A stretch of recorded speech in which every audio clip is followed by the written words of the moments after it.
Hi friends, మనం ఈరోజు ఇరేటియా మైక్రోఫైలా అనే ఒక అందమైన పూలు పూసే మొక్క కోసం తెలుసుకుందాము. ఇక్కడ మనం చూస్తున్న ఇరేటియా మైక్రోఫైలా మొక్కనే ఫుకియన్ ట్రీ, ఫిలిప్పైన్ టీ ట్రీ అని కూడా పిలుస్తాము.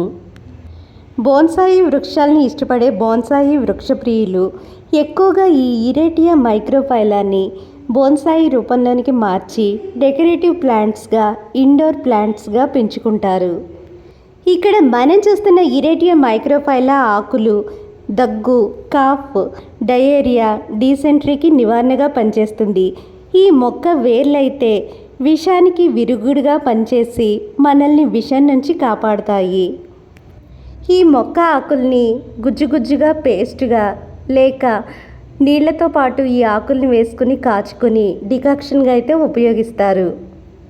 ఈ ఇరేటియా మైక్రోఫైలా ఆకులు లెప్రసీ, కుష్ఠవ్యాధి నివారణకు, వెనీరియల్ డిసీజెస్కి, సంతానం లేకపోవడం, వంధ్యత్వం, ఇన్ఫెర్టిలిటీ సమస్యలకు, చర్మవ్యాధి సమస్యలైన ఎగ్జిమా, సోరియాసిస్ వంటి చర్మవ్యాధి సమస్యలకు, ఇక పిల్లల్లో డయేరియా నివారణకు ఉపయోగపడతాయి. ఈ మొక్క వేర్లైతే సిఫిలిస్ వంటి సుఖవ్యాధుల నివారణకు, విషానికి విరుగుడుగా అయితే ఈ మొక్క వేర్లు పనిచేస్తాయి. ఈ ఇరేటియా మైక్రోఫైలా మొక్కలకు antioxidant, analgesic, antibacterial, antidiarrhoeal, hepatoprotective లక్షణాలు ఉండడం వల్ల వీటికి మంచి మెడిసినల్ ప్లాంట్స్, వైద్యపరంగా ఎంతో మనుషులకు ఉపయోగపడే ప్లాంట్స్గా గుర్తింపు అయితే ఉంది. ఇరేటియా మైక్రోఫైలాను మన తెలుగు వాళ్ళైతే ముద్దుగా భావన బూరే అని పిలుచుకుంటాము. భావన బూరే. ఈ ఇరేటియా మైక్రోఫైలా భావన బూరే ఎక్కువగా ఉష్ణమండల ప్రదేశాల్లో ఇండియా, భారతదేశం, ఫిలిప్పైన్స్లో సహజంగా పెరుగుతాయి. చిన్న ఆకులు, 5 రేఖలు కలిగిన తెల్లటి పువ్వులు, ఎర్రటి పండ్లతో ఈ మొక్కలైతే చూడ్డానికి చాలా అందంగా ఉంటాయి.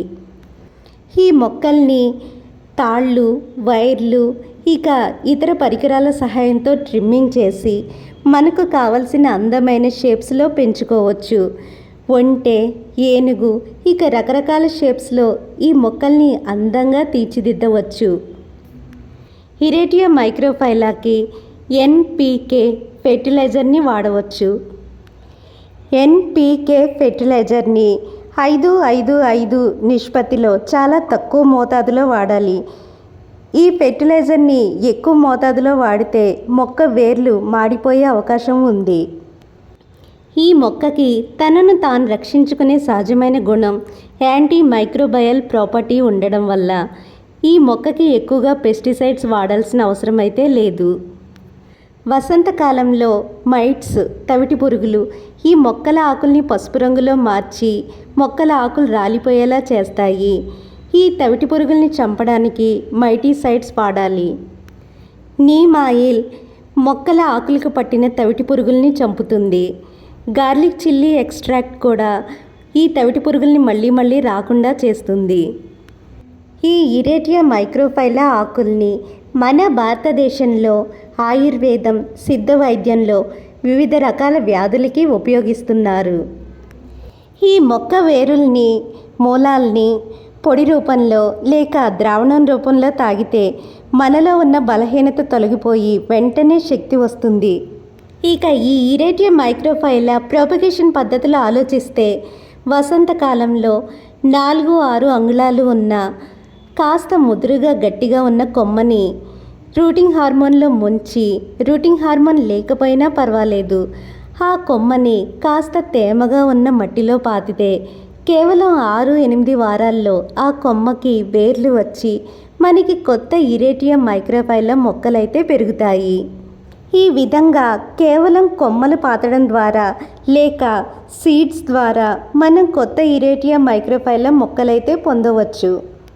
ఈ ఇరేటియా మైక్రోఫైలా సీడ్స్ గింజలు పాతడం ద్వారా కొత్త మొక్కలు స్లోగా వస్తాయి, కానీ కొమ్మలు పాతడం ద్వారా మనం త్వరగా కొత్త మొక్కల్ని పొందవచ్చు. ఎన్నో మెడిసినల్ వాల్యూస్ ఉన్న ఈ ఇరేటియా మైక్రోఫైలా మొక్క అంటే మనకి ఎంతో ఇష్టం. Thank you friends for watching this video. Please like this video.